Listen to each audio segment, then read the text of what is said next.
Assalamu alaikum guys, Khaleel Muhammad here. Now that all the dust is settled a little bit, I want to do a quick review with spoilers of Marvel's Black Panther here on Wagwan.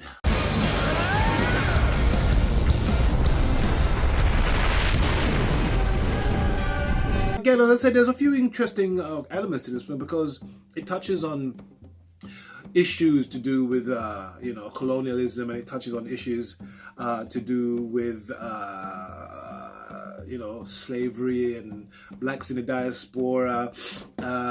So let's just talk about what it is. Black Panther is a superhero film by Marvel Comics. And at that point in 1966, Black Panther was created by Stan Lee and Jack Kirby. He was meant to be he was the first black character who was created 4 months before the Black Panther Party in America. The Black Panther belonged to a fictional kingdom called Wakanda, right? And Wakanda, on the outside of it, just looked like a normal, what you expected, typical, stereotypical village to be in Africa to be like. But underneath the foliage and underneath the landscape is a wondrously technological civilization powered by something called vibranium, which is a metal that can be malleable and can be used for a number of things. And because of it, they've been able to accumulate great wealth, and because of the nature of the metal, they're able to create technological marvels. The Black Panther film is beautifully stunning, wonderfully put together, directed by Ryan Gosling, as I said as well, who also directed Fruitvale Station, and he directed a very good film. Every time I see this film, I enjoy it more, which is the Creed film. But let me get to the beat, man. Let me get to the meat. The meat is Killmonger, the main villain. The main villain. Now, Killmonger's story is that Black Panther's father, T'Chaka, sends out people. Even though Wakanda is an isolationist nation, it stays to itself. It does send out agents to spy on other people and see what the world is up to. He sent his brother to Los Angeles, South Central Los Angeles, to see what's going on. But while he's over there, you could say he went native and began to sympathize with the black people there, that the struggle that they were under, the oppression that they were under, and wondered why Wakanda wasn't doing something with their resources and their riches.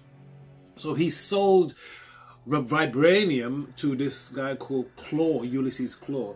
Now,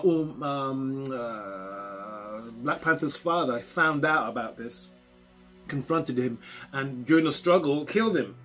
Okay, and decided to leave his son behind.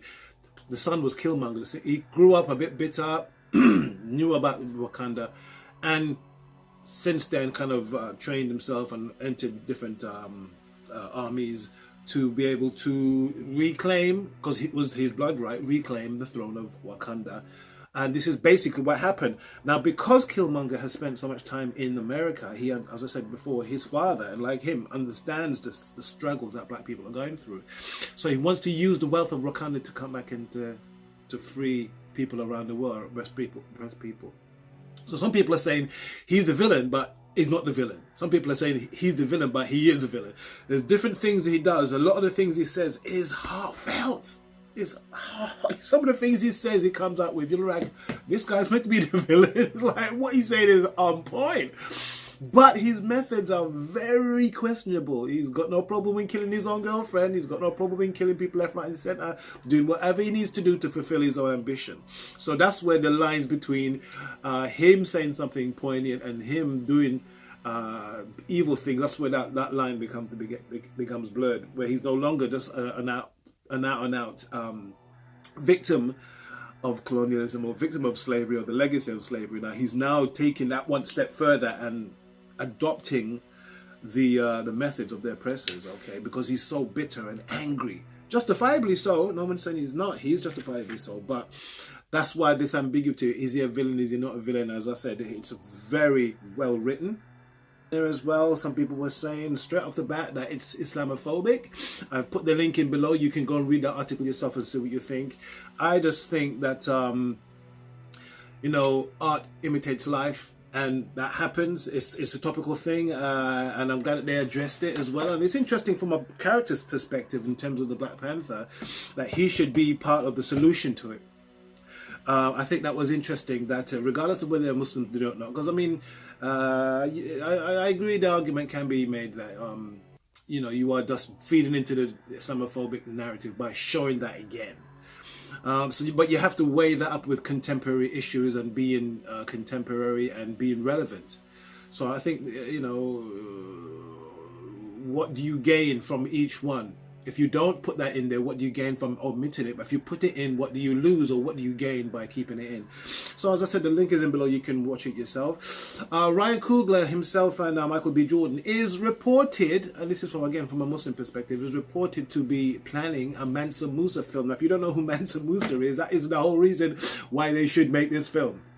Okay, Mansa Musa was according to some, the richest man in history. He's supposed to have a net wealth of 400 billion, which is 300 times more than the current billionaire on earth, who made Hajj from Mali to obviously to Saudi Arabia, and every country that he passed through, he changed the economy because he had so much gold on him, and he was giving away gold so much that he changed the economy of every city, every town, every country that he went through. So to make a film of Mansa Musa and the trials that he went through, it would be very interesting as well if they showed that his brother Ibrahim, who took 2,000 ships into the Atlantic. That would be awesome. They showed that as well. Now, also, there's some other brilliant characters in there. We have Umbako, who in the comics was known as Man-Ape, but for kind of obvious reason they decided to call him Man-Ape. Umbako is a fantastic villain, a fantastic character who, first and foremost, he's portrayed as a villain, but he actually isn't a villain.